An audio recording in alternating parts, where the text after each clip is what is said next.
Deixa eu contar algo para os irmãos, que eu já falei há alguns dias, mas é propício o momento. Eu sempre fui um homem crédulo, uma pessoa crédula. Eu sempre fui crente no sentido da palavra, crente. Nasci crendo e cresci crendo, acreditando.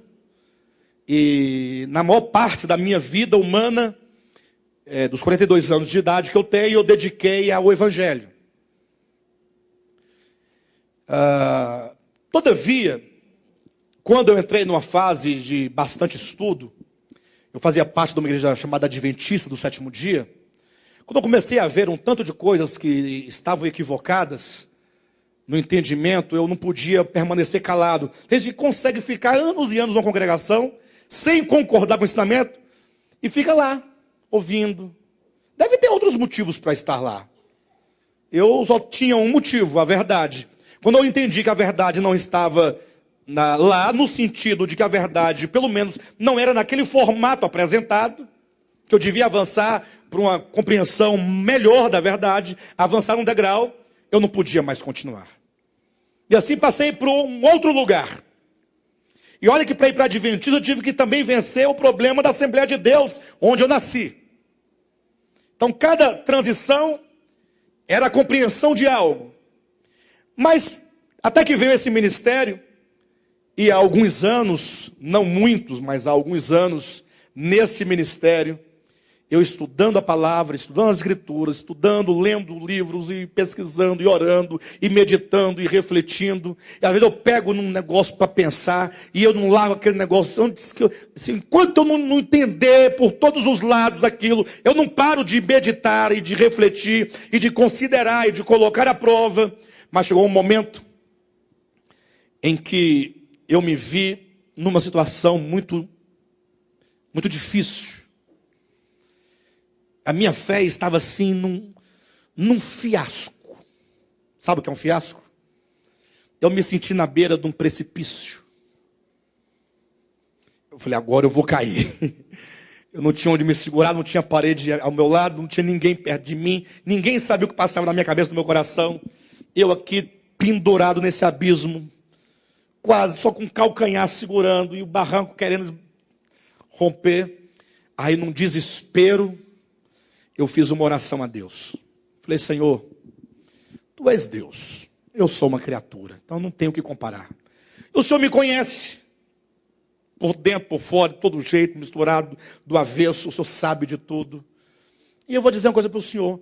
Ou o Senhor vem aqui, me tira desse abismo, ou eu não tenho condições de mim mesmo de me livrar desse abismo. E aqui foi quando rompeu-se um paradigma para eu me sentir com os pés firmados numa rocha. Sabe aquele Salmo 40 que diz que o salmista estava num lodaçal e Deus o tirou da lama e firmou os pés sobre uma rocha? Foi basicamente isso que eu senti. Mas pelo rompimento de um paradigma somente, que é o mais difícil. E eu vou falar qual paradigma é esse. Qual é a sua compreensão do que é Deus? Enquanto você tem a ideia de Deus como homem, a projeção, que é a sua própria projeção humana, por que que existem muitos deuses? Pastor, onde? Na Índia ou aqui no Brasil? Não, no Brasil. Aqui em Taguatinga. Muitos deuses aqui, nunca vi. Está falando das imagens de escultura? Não. Deus, Criador. Tem muitos. Por exemplo, tem o Deus dos TJs, não tem? Que é o mesmo adventista? Não. Eles são diferentes. Porém, ambos são ditos e proclamados como Criador. Aí um fala, o seu está errado, não, o meu que está certo. Aí vai aquela discussão. Aí não tem um Deus assembleano que pega a alma de um jovem de 15 anos que morreu numa bala perdida, no meio de uma favela, num tráfico de drogas, e joga a alma dele para queimar por todas as eternidades sem fim, num tacho de fogo, com um capeta cutucando ele com fogo, com um ferrão, sem nunca parar. 15 anos, por toda a eternidade. E não basta o fogo, vem o garfo. Não basta o garfo, vem o enxofre. Não basta o enxofre, vem um grito gemendo das almas penadas no seu ouvido. E quando acaba, nunca. Não tem esse Deus, não tem? Aí tem, cada um tem o seu Deus. Então são muitos. Por que existem vários deuses?